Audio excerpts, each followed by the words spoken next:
ရှမ်းပြည်နယ်မြောက်ပိုင်းကြောင်မဲမြို့နယ်အတွင်းကပင်ဘောကြီးရွာဇီးပင်စခန်းကြီးရွာနဲ့ကျောင်းကုန်းကြီးရွာတွေအနီးပိုက်လိုင်းဖြတ်တန်းသွားတဲ့လမ်းတစ်လျှောက်မှာအဲ့ဒီပိုက်လိုင်းကိုကြည့်ရှုဖို့ကြောက်ခင်းလမ်းပြုတ်လို့တဲ့အတွက်လေယာဉ်မြေတွေနဲ့သီးနှံစိုက်ပျိုးခွင့်တွေဆုံးရှုံးရတာကြောင့်အဲ့ဒီလေပိုင်ရှင်တောင်သူတွေကနစ်နာကြေးရယူလိုတာဖြစ်ပါတယ်ဒီက30အပူဟာပေးထားတာလည်းရှိပါဘူးအခုတို့ပေးထားတဲ့ရုပ်ကြီးဆိုတာကြီးနာရုပ်ကြီးကျွန်တော်ဒီပိုက်လိုင်းမြုပ်နေတဲ့အချိန်မလောက်ရတဲ့အချိန်ကာလမှာပဲအဲ့အတွက်ပဲဆက်ပြီးတော့အဲ့ဒီကြောက်လန့်ဟာဒေသခံတောင်သူတွေစိုက်ထားတဲ့လေရီဘောကနေဖြတ်ပြီးခင်းတဲ့အတွက်တောင်သူတွေကရော်ကြေးရခြင်းပဲတရုတ်ပိုက်လိုင်းကမ်ပဏီဘက်ကသူတို့တွေရော်ကြေးပေးပြီးပိုင်ဆိုင်တဲ့မြေဖြစ်တဲ့အတွက်တောင်သူတွေနဲ့မဆိုင်တော့ဘူးလို့ပြောကြောင်းဒေသခံတွေကပြောပါတယ်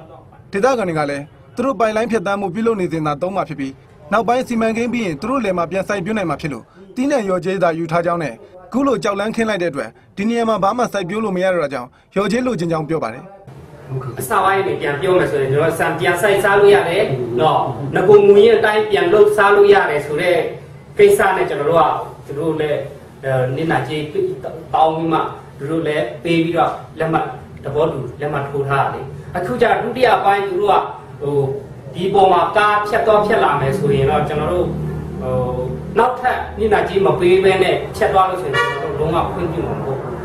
တောင်သူတွေအနေနဲ့2လကြာပြီဖြစ်တဲ့ဒီကိစ္စတွေညှိနှိုင်းပေးဖို့ကြားပြပါတီကိုအကူအညီတောင်းခံခဲ့ပြီးကြားပြပါတီရုံးခန်းမှာဒေသခံတောင်သူတွေနဲ့တရုတ်ကမ်ပဏီဘက်ကလူတွေတွေ့ဆုံညှိနှိုင်းမှုစီစဉ်ခဲ့ပေမဲ့ကမ်ပဏီဘက်ကမလာဘူးလို့ပြောပါတယ်ဒေသခံတောင်သူတွေနဲ့ကြောင်မဲမြို့နယ်မဲဆန္ဒနယ်အမှတ်1ရှမ်းပြည်နယ်လွှတ်တော်ကိုယ်စားလှယ်ဦးဆိုင်ခန့်ကျော်ကြားပြပါတီမြို့နယ်အထောက်အကူပြုအဖွဲ့အတွင်းရေးမှူးဦးဆိုင်ကျော်လင်းအဖွဲ့ဝင်ဦးဆိုင်မြေဦးတို့နဲ့တွေ့ဆုံဆွေးနွေးခဲ့ကြပြီးဆက်လက်ညှိနှိုင်းပေးမယ်လို့ပြောပါတယ်ကျွန်တော်ရဲဝင်းသူပါ